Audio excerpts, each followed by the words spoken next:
welcome to Bearded Meeple. Now there's a saying, the more things change, the more they stay the same. I really hope that's not true. Today we're going to be taking a look at a game for 2 to 4 people, ages 10 plus, and it plays in about 30 minutes. Now they have the original game, and they could have just reskinned it and released it again and been like, but instead they added new cards, and this game is just opened up and it's fantastic. I love the original, but the new one is just, it's awesome. It's brought to us by Bombix and Asmodee. It's the Builder's Antiquity. Let's take a look at it. Like the original game, in the Builder's Antiquity, we have machines and we have buildings. Each player will start with an apprentice. Our other workers are laborers, craftsmen, and masters. We also have the coins. How is the game different? Let's take a look at the new cards. There are 4 new types of cards in the game. We can give our workers tools, or we can educate them to give them more resources. There are also prisoner cards, which we can free, and we can take out loans. Let's take a look at the game and see how these new cards are going to affect it. Our play area is set. We have our money, and we have our investment cards. We lay out 5 machine and building cards, setting their deck to the side. We lay out 5 worker cards, setting their deck to the side. Every player receives a value of 10 coins and an apprentice. The first player to 17 points will trigger the game end. You are using your worker cards you collect and any investment cards. Their resources will complete the resources needed for buildings. Upon completion, you will gain a reward, sometimes additional resources, and points. When a building's completed, you flip it to the other side. Let's take a look at how the game is going to play. On your turn, you're going to get 3 free actions. Any additional action will cost you $5. Your actions include taking a worker, which you would replenish. You can do that up to 3 times. Or taking buildings, which again are replenished right away, and you're able to do that 3 times as well. Once per turn, though, for one of your actions, you may take one of the investment cards. It shows how much you're going to pay to make that investment and what's going to happen. Some things are going to cost you points unless you free them. Loans, you're going to have to pay back at the end of the game. Your other actions include sending a worker to work, which we'll take a look at in more detail, or taking money. For 3 actions, you could take 6 coins.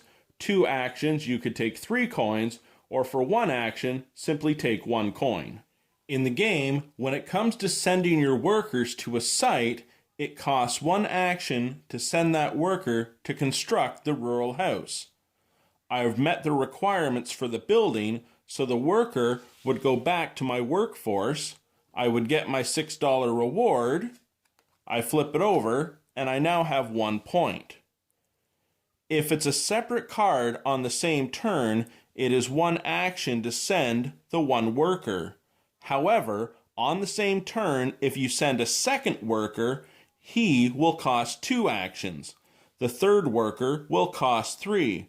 And remember, every time you send a worker to work, you have to pay them.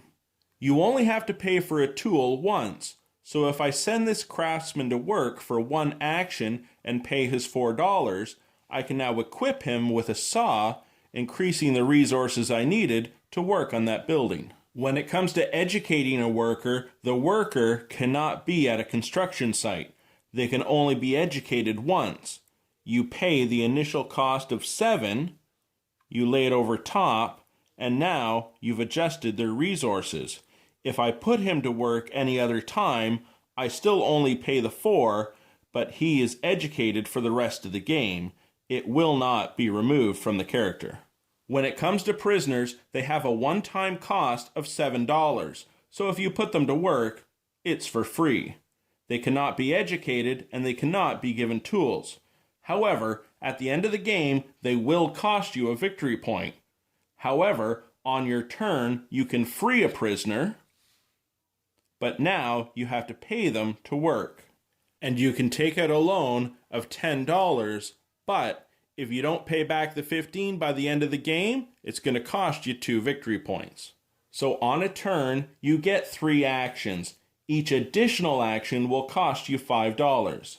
You can take workers, you can take buildings, or you can take 1 card from the investment cards. You can send a worker to work, or take additional money. It's through using your resources you're going to complete cards, get points, and rewards, either money or additional resources. Manage them well, and manage your money well, you'll get to the 17 points to trigger the game end. And that, my friends, is the Builder's Antiquity. I loved the Builder's Middle Ages, and this game just kicked it up 2 or 3 notches. It was absolutely fantastic. It's not just a simple game of, I'm going to take this, you take that. You really have to manage what you grab and your money so you can make sure you win this game. Now, yes, there is some randomness of what cards come out, and maybe someone's going to get a little bit of an advantage over you, but with the investment cards, I felt they balanced that out a bit more because, hey, while he got those good cards, I'm going to take this or this and just try to catch up a bit and hopefully maintain a balanced game. I really enjoyed it. I hope you get a chance to check it out. I'll talk to you again soon.